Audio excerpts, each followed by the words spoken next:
Rick Godley's All Things Local. Rick Godley's All Things Local. It is amazing to watch a true artist at work.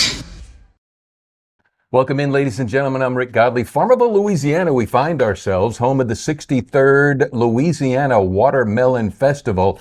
Native son. Don't know if he's a champion seed spitter. We're about to find out. Canyon Elkins from Edward Jones. Also, Farmerville JC's. Canyon, how you doing? Doing well.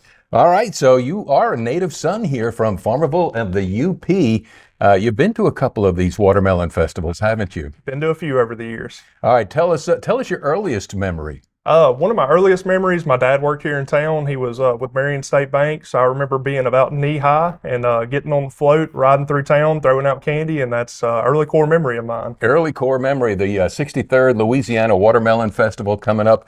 I noticed one thing, too, about Union Parish, and when you have something going on for as long as 63 years, that's almost as old as me, but we won't go there. Obviously, you have a tremendous amount of community support, community involvement, community buy-in. Talk about the JCs and their commitment to the cause of the Louisiana Watermelon Festival. Absolutely. The JCs are an integral part of the community, and they help to put on the festival every year. So it's been running for 63 years. And to my knowledge, the JCs have been involved to some extent since the beginning. Very, very important piece of the festival coming together, and a lot of work goes into it, and that's all footed by the JCs. You know, I come out of Ruston, and the Peach Festival is one of, not the longest running festival, and they did 76 years. So for 63 years, Watermelon Festival. What do you think, or what do you feel about the soil of Union Parish that grows all these huge watermelons? Why is that?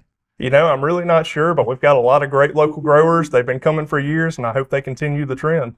What's the heaviest watermelon that you remember? I started paying attention recently now that the frontal lobes developed. I do remember last year, I think the grand champion was 262 pounds, if I remember correctly. Something new this year, they're doing a pickleball tournament. I like it. It's called Splash and Splice, or Splash and Slice. I don't know, but I love seeing innovation on a tradition. And so talk about are you a pickleballer? I am not a pickleballer myself, but this is going to be the first time that we're doing it this year. We're hoping for a great turnout. Kane has put that on for us, and we're hoping for a few teams to come out, and there are going to be some cash prizes. So if you're a pickleball player, save your spot now. Save it now. The Watermelon Festival kicks off with a pretty badass street dance, and that's always been a cornerstone for the Watermelon Festival. That's going to be Friday night. Touch on that. Yeah, the street dance is one of my favorite parts. That's where everybody comes to the courthouse square. We've got some really great music from some local people. You can't beat it with a stick. Yeah, it's free. It's at 6 o'clock, too. Yep, on the dot. Coyote Pine is going to start it off. RJ Creole and Smooth. That's going to be a pretty cool Cajun Zydeco flavor. And then Mike McKenzie will wrap that up. And that'll kick off Saturday, the next day. And I interviewed, was it Hannah Brotherton? She's going to be in the Miss Louisiana Watermelon Festival pageant. She said she did a 5K. Have you ever done the Watermelon 5K? I personally have not. I'm not sure I would make it through, but the 5K has been a running tradition. So pun intended, yeah, huh? Pun intended. A running tradition. Matter of fact, I'll share this story too. I did a 5K. I used to do it 26 years ago.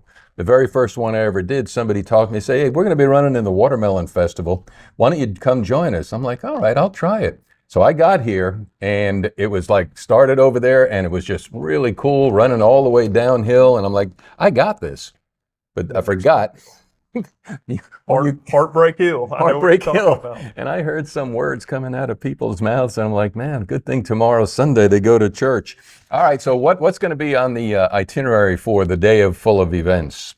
So we're going to kick off Friday night. That's where the vendors are going to set up in around the courthouse square and a few blocks.